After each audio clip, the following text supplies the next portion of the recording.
ये Omicron variant क्या है? क्या ये कोरोना वायरस के पहले स्ट्रेन से ज़्यादा डेंजरस है? क्या हमारी एग्जिस्टिंग वैक्सीन्स हमें इससे प्रोटेक्ट करती हैं?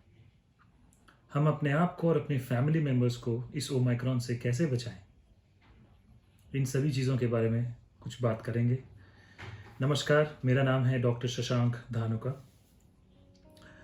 2022 की शुरुआत में ही WHO यानी कि वर्ल्ड हेल्थ ऑर्गेनाइजेशन के director general Tedros Adhanom Ghebreyesus ने ये स्टेटमेंट दिया था,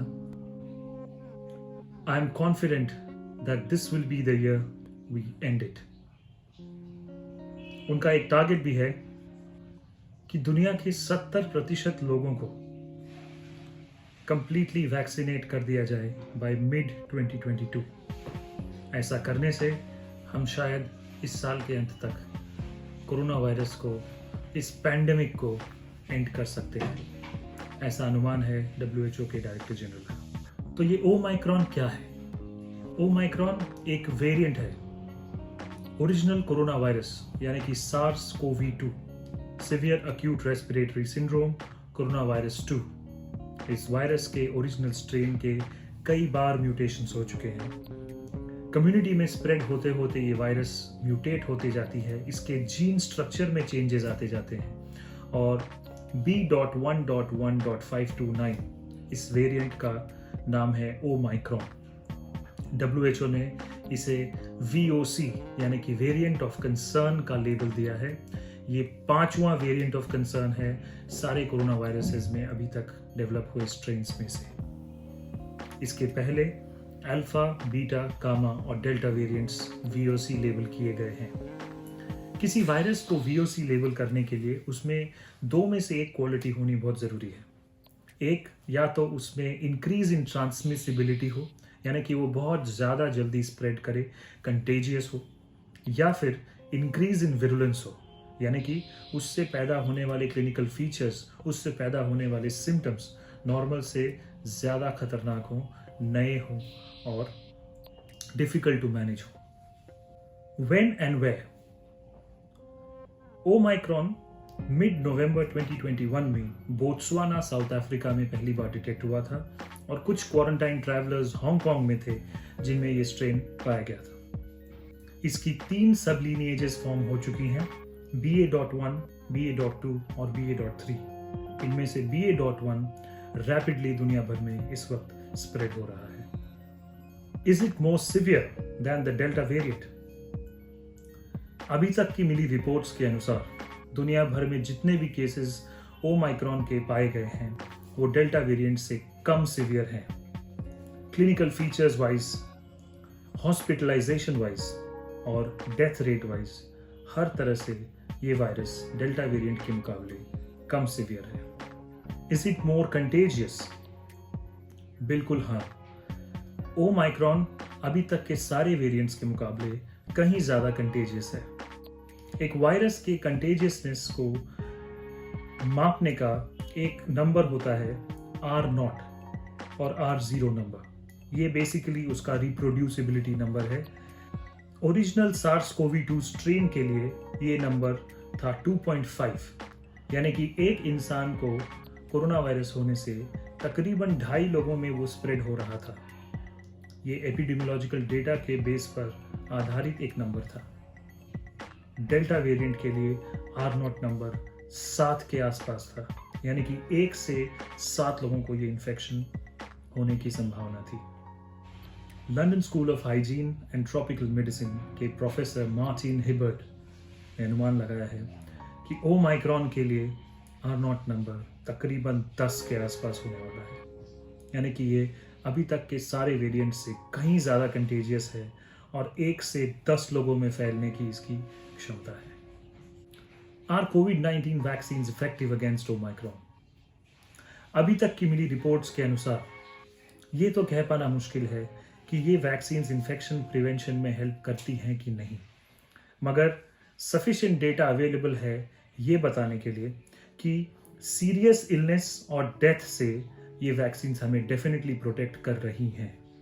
तो आप सभी से गुजारिश है कि अपनी 2 डोजेस ऑफ वैक्सीनेशन जल्द से जल्द कंप्लीट करें और जिनकी दोनों डोजेस कंप्लीट हो चुकी हैं वो अपने बूस्टर डोज के लिए तैयार रहें। जब जहां वो उपलब्ध हो अपना बूस्टर डोज ज़रूर लें। Do current tests detect Omicron? बिल्कुल, हमारे कन्वेंशनल RT-PCR और रैपिड एंटीजन किट्स बिल्कुल सक्षम हैं ओमाइक्रॉन को डिटेक्ट करने में। बाकी सब वेरिएंट्स की तरह Omicron variant of corona virus इन सभी टेस्ट्स में इजीली डिटेक्टेबल है। How can I protect myself and my family from Omicron? ये है गोल्डन सवाल। सबसे इंपॉर्टेंट है कि हम बेसिक चीजों को ना भूलें। कितनी भी कंटेजियस ये वायरस हो, कितनी भी इजीली ये स्प्रेड कर रही हो, 6 ऐसी बातें हैं जो आपको बार बार कही गई है लास्ट 2 सालों में और मैं उन्हें ही आज रिमाइंड करवाने वाला हूं आपको। ये ही आपको हेल्प कर सकते हैं और आपके परिवार को प्रोटेक्ट कर सकते हैं ओमाइक्रॉन से। इन 6 पॉइंट्स में से 5 ऐसे पॉइंट्स हैं जो हमारे वायरस के एक्सपोजर के रिस्क को कम करने में हेल्प करते हैं और एक ऐसा पॉइंट है जो हमें उससे फाइट करने में हेल्प करता है। Number 1, wear a mask that covers your nose and mouth regularly whenever you are out of your house. हमें मास्क रेगुलरली पहनना है, प्रेफरेबली N95 मास्क, और वो इस तरह पहनना है कि वो हमारे नोज और माउथ को हमेशा कवर करके रखे। इम्प्रॉपरली पहना हुआ मास्क ना आपको प्रोटेक्ट करता है, ना आपके सामने जो इंसान है उसे प्रोटेक्ट करता है। नंबर 2, फिजिकल डिस्टेंसिंग ज़रूर मेंटेन करें। कहीं पर भी आप जाएं जहां आपको दूसरे लोगों से इंटरेक्ट करना पड़ता है, वहां पर कम से कम 6 फीट की दूरी बनाए रखें। इस डिस्टेंस पे वायरस की ट्रांसमिसिबिलिटी कम होती है और आपके एक्सपोजर की रिस्क भी कम होती है। Number 3, avoid crowded places and poorly ventilated spaces. जहां बहुत भीड़ भाड़ है वहां अभी बिल्कुल अवॉइड करें जाना। कितने लोगों ने मास्क पहना है, नहीं पहना है, ये आपके कंट्रोल में नहीं है, मगर आप ऐसी क्राउडेड प्लेसेस पे जाने को अवॉइड कर सकते हैं जहां तक संभव हो सके। And also avoid poorly ventilated places like closed rooms जहां बहुत सारे लोग एक साथ बैठे हों। Number 4, open the windows of your house और work place to improve ventilation. ये एक बहुत सिंपल मगर इफेक्टिव स्ट्रैटेजी है और बहुत सारी रिसर्च ने इसे प्रूव किया है कि this decreases the risk of viral exposure, this decreases the load of the virus in the environment around you, और बेटर वेंटिलेटेड स्पेसेस में वायरस ट्रांसमिशन का रिस्क कम होता है। Number 5, wash hands regularly. अभी बढ़ते केसेस को देखते हुए दिन में कई बार हमें अपने हैंड्स को वॉश करना चाहिए, सैनिटाइजर का इस्तेमाल करना चाहिए। हमारे इन्वायरमेंट के साथ होने वाले हर इंटरेक्शन में हाथों का इस्तेमाल सबसे ज़्यादा होता है। अगर हम अपने हाथों को रेगुलरली वॉश करें, दिन में कई बार वॉश करें, सैनिटाइजर का इस्तेमाल करें, तो हम ओवरऑल वायरल लोड को कम करने में हेल्प करेंगे और हमारे रिस्क ऑफ वायरल एक्सपोजर को भी कम कर पाएंगे। Number 6, this is the point जो आपकी इम्यूनिटी को इम्प्रूव करने में हेल्प करेगा। Get your vaccination when ever available. अपनी सेकेंड डोज कंप्लीट करें जिन्होंने सेकेंड डोज अभी तक नहीं लिया है, और जिनके दोनों डोजेस कंप्लीटेड हैं वो अपने बूस्टर डोज के लिए तैयार रहें। जब भी बूस्टर डोज अवेलेबल हो उसे ज़रूर लें, क्योंकि वैक्सीन आपकी इम्यूनिटी को इम्प्रूव करने में हेल्प ज़रूर करता है, आपको सीरियस इलनेस और डेथ से ज़रूर प्रोटेक्ट करता है। तो जो भी वेरिएंट कोरोना के आ रहे हों, भले वो रिसेंटली डिटेक्टेड फ्रांस में IHU वेरिएंट ही क्यों ना हो, आपको अपनी वैक्सीनेशन कंप्लीट करनी है। आगे आने वाले बूस्टर डोजेस भी लेने हैं। आई होप मैं कुछ इंपॉर्टेंट बातें, कुछ रेलिवेंट बातें, कुछ जेन्युइन बातें आप सब तक पहुंचा पाया हूं। पैनिक तो सभी स्प्रेड करते हैं, क्यों ना कुछ अवेयरनेस स्प्रेड करें। Share it with your family and friends.